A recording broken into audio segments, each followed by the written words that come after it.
চিকিৎসার অভাবে। তারপর থেকেই প্রতিনিয়ত গেছি আর তাদেরকে প্রোটেস্ট করছি পুলিশ পরিচালকের কাছে, কোনো অনিয়ম দেখছি কথা বলছি, এই এটা কি হইতেছে। তখন আমার কেউ গুরুত্ব দিই নাই, কিন্তু 5ই আগস্টের পরে আমাকে গুরুত্ব দিছে, বুঝতে পারছেন? তখন আমার সবাই বলছেও যে তুমি এটা এর মধ্যে ঢুকাই দাও। তুমি বলো তোমার অরিজিনাল পায়ে গুলি লাগছিল না, আমার নকল পায়ে গুলি লাগছিল, আর বলতে সমস্যা কি ভাই? কিন্তু এটা বললাই আজকে আমি অবহেলিত, এটা বললাই।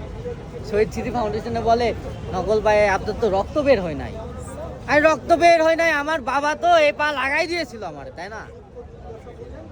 তো সেটা কই? আমার পড়াশোনা কই 1 বছর? আমার কান দিয়ে নিশ্চয় রক্ত পড়তো, এখন পড়ে না, কানে শুনতে পায় না। আগে পর্দা ছিল না, হয়তো পর্দা এখন লেগে গেছে। পিজিতে চিকিৎসাধীন অবস্থায় ছিলাম, বন্ধ করে দিল। কি করব ভাই বলেন? ক্রিটিক্যাল ভাইদের